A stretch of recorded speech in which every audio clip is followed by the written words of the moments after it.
Hello. So my name's Olivia, as you know, and I just want to say thank you for allowing me to be able to do the video since I can't be there in class today since we have a game.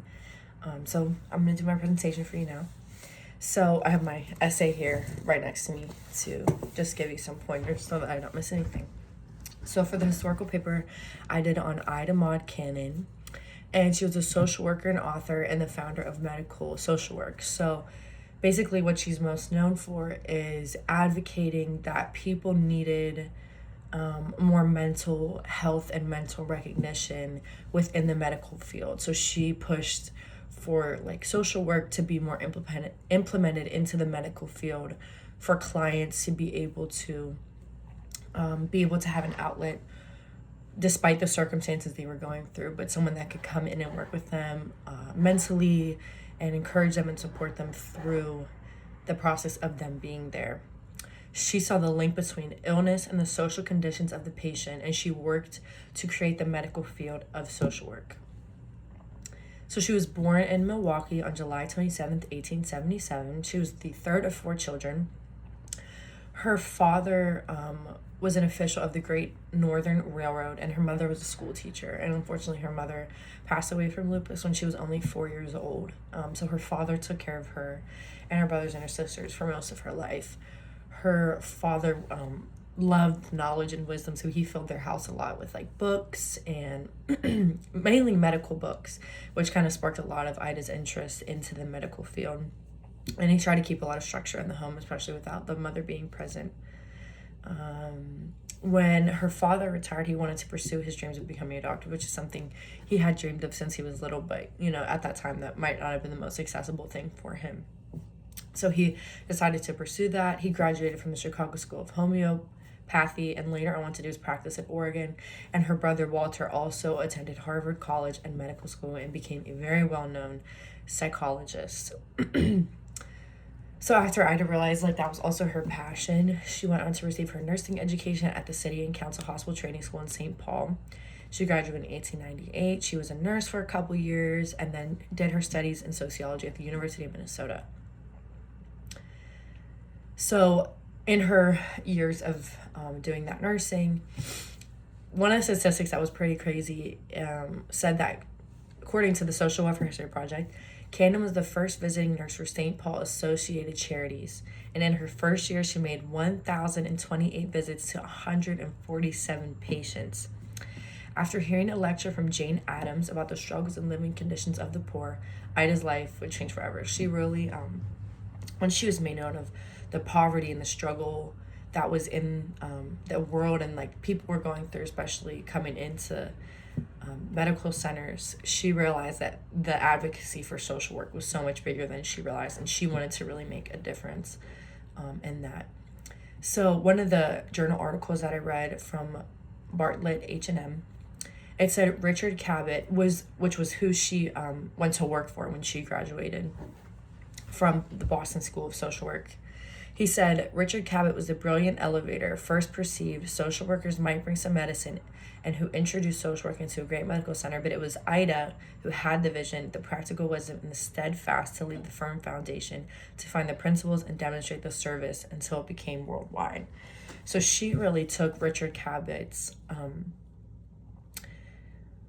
idea of, in the medical field, and it was social work, but she really took the vision of the need for people in that and made it become what it is today. In 1907, she was named head worker, and in 1914, she was the chief of social services, which she held for 31 years. She noticed the need for special training and knowledge for social workers in this field. And obviously, she had a lot of issues doing this. She was a woman, and at the time, women were not respected to have that role that she had.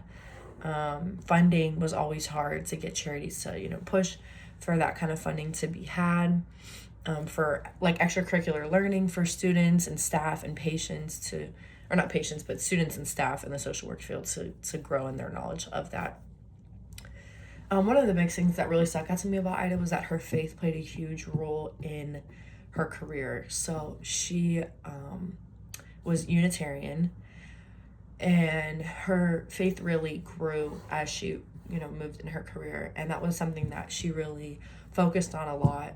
and which really gave her the strength and the guidance to keep going. It gave her a whole new perspective on people because of the way Jesus loved people and looked out for people, especially the people that people didn't want to work with. And in social work, that's it's such a necessity to have that. My mom is a social worker at the VA hospital. She's been working there for about 20 years now, and she's a supervisor. And she often would tell me how she doesn't know how people even survive in the social work field without their faith, because it's so hard, because you are carrying the burdens of other people. And without having that faith, it's extremely difficult to keep going and having enough strength to push past, that spiritual warfare that people go through that they may not even recognize that they're going through. And she also realized that the connect between churches and society was very broken, that churches had looked at people within poverty or certain things like that as less than or not enough. So a lot of people had a very negative view on the churches at that time. So she strived to make sure that that connection could be renewed and restored again. In 1938, she helped to found the new Social Relations Committee, which represented a shift in the priorities of the congregation away from social services and toward promoting world peace and protecting civil liberties. She valued her faith in every aspect of her life, and she knew the mission and call of Jesus, so she strove to exemplify that every day. She believed that every individual was a creation made by Jesus with a purpose and a calling. And I really do believe that her faith was something that set her apart so much from any other influencer in the social work field, because that's what the Bible says. Like, the Bible does say that we are set apart, and so I think that played a huge factor in that. In 1945, Ida retired in accordance with MGH's employee age limit very hesitantly. She did not want to graduate or retire from her job because she loved it so much. But even after that, she didn't stop. She continued to share her knowledge and her wisdom with people across the world. She would travel to different countries to hold seminars and teachings for students and staff who wanted to grow in their work in the social work field. While she was retired, Ida wrote these two article books on the social frontier of medicine, pioneering in medical social services, and some highlights of 50 years Massachusetts Conference of Social Work. She was sadly disabled by a stroke in 1975, so she then had to go into a nursing home to be cared for, and she passed away there at age 83. So in 1971, I want to make sure I get everything. In 1971, the Society for Social Work Leadership and Healthcare presented the Ida Maud Cannon Award to Ida Cannon. This was actually pretty cool because it was kind of hard to find a lot of sources about her, which was crazy because she had such a huge impact on social work, but there's really not that many articles about her life and different experiences that she had. But one of the things that I found was that the Society for Social Work Leadership and Healthcare has a specific award that they give to somebody who exemplifies what she did. So the award recognizes a national figure in healthcare social work for their immense impact, leadership, and contributions to social work in the healthcare setting. It's presented as someone who exemplifies the foundations and teaching that Ida herself did. They look for someone well known across the social work field for their leadership and impact. So the Society of Social Work and Leadership described that in addition to demonstrating the characteristics of the award, what they're getting it for, there were also some things that they had to have along with that. They had to have the capacity and ability to lead, organize, and evaluate the effective and efficient provision of social work in the healthcare field. Leadership in the practice of healthcare administration that exemplifies the skills, qualities, and ethics of social work. The ability to use knowledge and experience to influence the healthcare system and the external environment to meet the psychological or physiosocial needs of patients, families, and populations. They've shown the ability to organize and transmit that knowledge and experience in a meaningful way. The capacity and willingness to assist, consult with others to develop management and leadership skills in healthcare, and significant experience and success over time as a contributing member of the SSWLHC.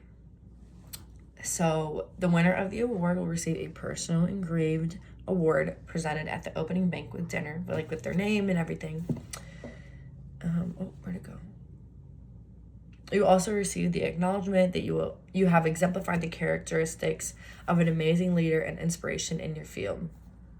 Ida's impact on social work turned into a legacy and a movement. Her characteristics and model for what a good social work profession should be, left a role model for social workers to come, and this award recognizes that.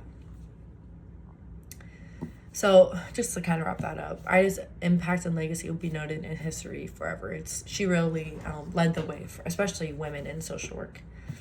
And I think she really advocated for people the most through this whole thing. Like, she was a very selfless lady who never focused on the things of her own personal career, but just was recognized because of how crucial and controversial they were to everything else. So now I'm going to look at my PowerPoint.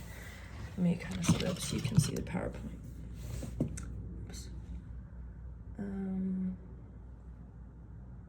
Okay, so Ida Maud Cannon. Who is Ida Maud Cannon? Ida Maud Cannon, the social worker, author, and founder of Medical Social Work. She was credited for developing the first social work department in a hospital in the United States. She saw the link between illness and social conditions of the patient and worked to create the medical field of social work. She goes down in history for her impact and legacy that she left amongst the field of social work. And what were some of Ida's accomplishments? Ida brought her ideas to hospitals all across the United States. She helped develop a standardized program for training medical social workers, founded in the American Association of Hospital Social Workers. There's an award in her name, which we just talked about. And then it was, when I was looking on YouTube to find videos of her impact, I could not find one video about Ida Cannon. And it was actually, I was very surprised by that. So I went to YouTube to find a different informational video. So I found the impact that social workers have in the medical field, which was what she strived to see through her time in her career in the medical field. So I'm going to show that video now.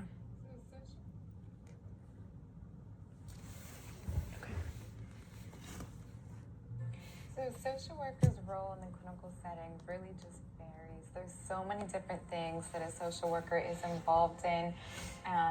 Everything from the care team to meeting with patients who are in crisis to offering different types of supports and resources, really helping people navigate their visit and life after the visit when the doctor gives them certain recommendations. Social workers, we're helpers, but not only helpers, we're advocates, we're counselors, we're educators, we're brokers.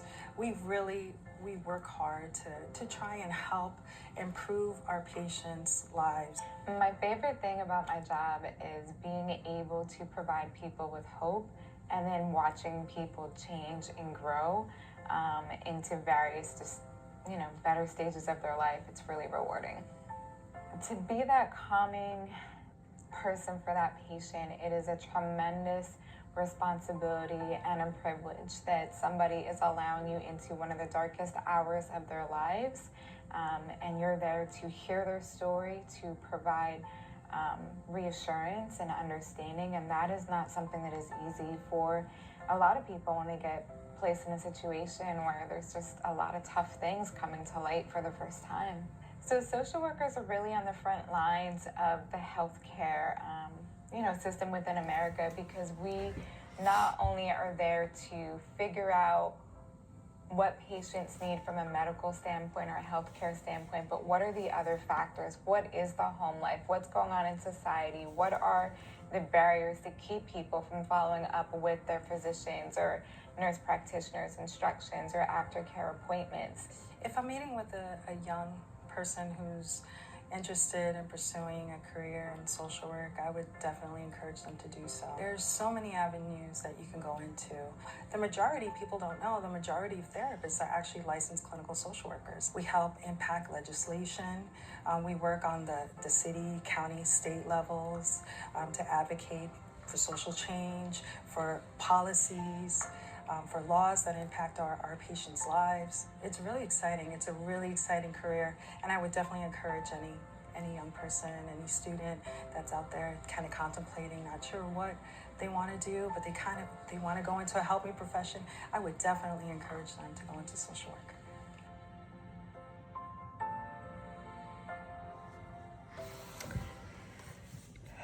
So just kind of my final thoughts with it.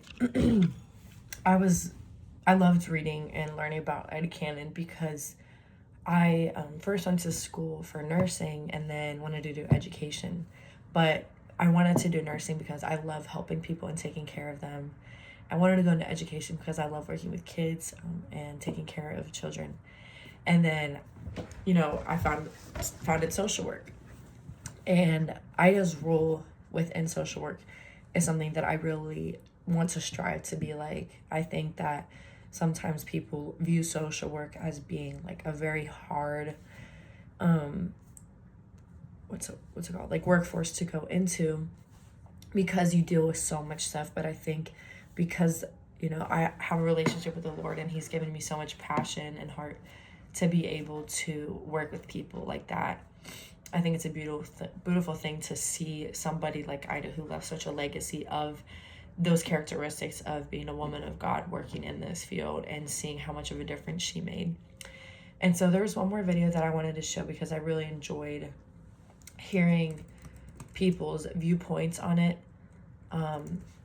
There was a video about a group of students who shared what it's like being a Christian social worker. And I thought some of the responses was really cool because it's something that I think some of us, I'm talking about the students in our class, can say about us working in this profession as well. Older adults who...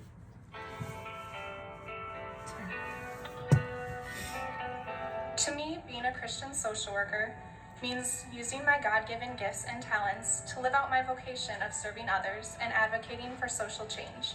To me, being a Christian social worker is showing God's love through my actions by helping all people just as Christ did. I think through being a Christian social worker, there's a thought process that comes naturally that you aren't in the field just for yourself. And I believe there's a sense of selflessness through having a connection with God.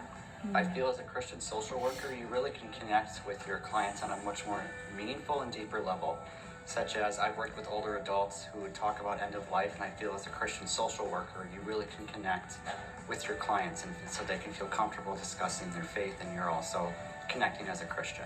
What being a social worker means to me is advocating for oppressed and marginalized groups of people, fighting for social justice, and being a voice for the voiceless. What it means to me to be a Christian social worker, it is giving of myself, deciding to be a disciple for Christ, and serving the body of Christ. And the body of Christ for me is serving the community as a whole. I believe it's important to be a Christian social worker because the Bible speaks of, with love and kindness have I drawn thee. And I believe that social workers in the community should give love and kindness and have compassion for their work. As Christians, we are called to love tenderly while serving others. So being a Christian social worker to me means it is my duty to use my God-given gifts and talents to advocate for the voiceless members of our society. As followers of Jesus Christ and advocates for social justice, it is up to us as Christians to set the standard for how we treat people. This way, we can show the love and teachings of Jesus Christ through our actions. What it means to me to be a Christian social worker is respecting the differences of those that I work with while working to support the individual's ability to change.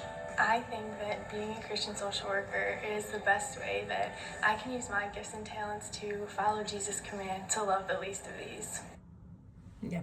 So I just thought that was a cool video to add to the end of this presentation and my PowerPoint because I think that that's such a crucial thing within social work. So yeah, that's all I have on Ida Cannon. So I hope you enjoyed.